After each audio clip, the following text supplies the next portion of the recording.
Do you think that this will perhaps be the first step in looking at devolution of powers?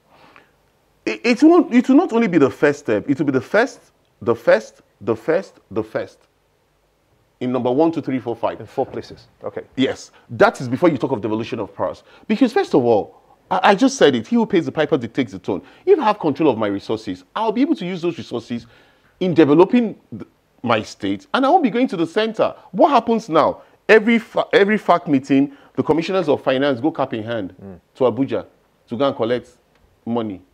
They won't be going cap in hand to collect money anymore. Once they have money, they won't even be thinking of the center. Now we'll have a weaker center who would only be collecting taxes from these regions, and then they will have less responsibilities. I was talking with a good friend of mine yesterday. He told me about 85,000 federal civil servants. And that's what he said in Delta, we have 85,000 civil servants. So you can imagine, and yet the federal government takes 52%. Okay, let's now focus on our of 100. Let's now focus on what we want to look at, especially we know that it's 18 months now since the legal battle started between the chairman for the chairmanship of the PDP, and the Supreme Court has ruled Ahmed MAKARFI is the recognized chairman of the party at this time. What does this mean, though, to the People's Democratic Party, the PDP? Well, what it means to us in the PDP is that MAKARFI is the chairman of the party. And MAKARFI, a whole lot is expended on MAKARFI to carry the, you know, when you say carry the task of having the people behind him. One of the things that they've always complained about is the impunity and the lack of internal democracy that has happened in the PDP. And I must point this out. When Sheriff won the appeal court case, we were all behind Sheriff because we felt the court in Lagos had given an injunction and he was obeying the court in Lagos. But I am still here to hear Sheriff actually congratulating MAKARFI. I must say the least. I supported the status quo before now. I'm quite disappointed that he's here to call MAKARFI at this material point in time, to wish MAKARFI well and to think of how we can move the party does that forward. suggest that there's still a problem in the party? For me to say this, I mean, the viewers here would always know that I've been in different forums and I've always said, I obey the law. The law is clear. You remember what Justice Oputa said? He said we're not infallible because we're final because we're infallible. The Supreme Court, you might have reasons to question the judgment of the Supreme Court. But the Supreme Court has given us verdict, and it's for us to maintain that verdict. Our political capital should be the grassroots.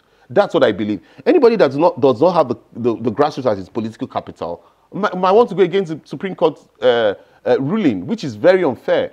But the truth about it is, we should think of the larger picture of what the PDP will portend in terms of being an opposition party. That's what I think that we should be doing at this material point in time. Now, the core of this is unifying the party after this court, the Supreme Court's judgment. But is this likely going to bring the Sheriff group closer to the party and accepting that olive branch has been pushed to it, now that it is waiting on his lawyers to interpret the outcome of that ruling to them? I don't understand why they're waiting. I clearly kicked against the fact that they say they're waiting. What are you waiting for? This is a final decision. I mean, I was in this studio and I kicked against some guest in this studio that was talking about 97% and 95% and 5%. I thought that was very responsible. These are not the kind of people we want to hear in our party at this material point in time. We're looking at total reconciliation. We're not looking at you talking about 95% or 5%. Yes, Sheriff had a point, but that point has been subsumed. We must subsume ourselves under the leadership of MAKARFI. Where MAKARFI will get it wrong is where I will align with Mantu, who has clearly said it, that if they do not check the lack of internal democracy in my party and the impunity that has been in my party, then that's where we have totally got it wrong. I believe 2019, the presidency is asked for the asking. That's what I believe. But if we do not get our acts right, we are going to shoot ourselves in the foot the way we shot ourselves in the foot in 2015. Does Sheriff have an option in terms of where he goes next? Well, Sheriff came from the APC. I don't think Sheriff is a bad man. I don't see why he will not subsume himself under the leadership of MAKARFI. He has no choice. If he decides to leave PDP, he will only show to the outside world that he's bitter and that what they have been saying about him is true, which he has not shown all this while that he has obeyed the law. What I expect Sheriff to do, I read the papers today, and I was hearing someone say that Sheriff doesn't have a Twitter handle and he did not congratulate MAKARFI. I quickly sent a message across, and I said, look, let the fake Twitter handles not do the work before him. If you look at Ize-Iyamu fought a very long and tortuous battle. But Ize-Iyamu congratulated Obaseki. He hasn't taken anything away from Ize-Iyamu. And Obaseki was very gracious in reaching out to Ize-Iyamu on national television and saying that he's reached out to him. That's exactly what we should do. As a family, we should be thinking of the larger cause of the party and not for our immediate interest. But I will not always forget to point out that we must checkmate the impunity that has reigned supreme in our party. In fact, I think our party decides to apologize to Nigerians. They should apologize. They should apologize for what we have done in terms of this rigmarole and this long circles we have taken. Not from the past 16 years. No, I don't think we should. It's not about apology in terms of the past 16 years. Yes, we have had our ups and downs, but the APC government has come, and the 2 years of APC has shown that they have been a total failure in terms of the economy. In terms of security, we can give them a pass mark. Not 100% pass mark because of the headsmen. But you've heard what they have said also about the economy, if you're talking about the economy. Oh, the economy, they have been looking at so many programs. They were definitely not prepared. At the so many programs that are still in the pipeline, that are still coming through. Borrowing will still resume. What programs are we... The budgets of 7.44 trillion is going to be financed. Gimba, what we are talking about is 2.3 trillion, which is within our GDP. You're talking about 2.3 trillion, which is within our GDP.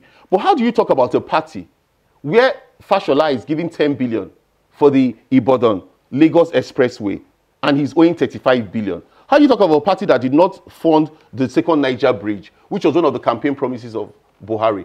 How do you talk about a party that refused to fund the Mambila Plateau, and yet they have the majority numbers in the both bicameral chambers, so to say? We're talking about the Senate and the House of Reps.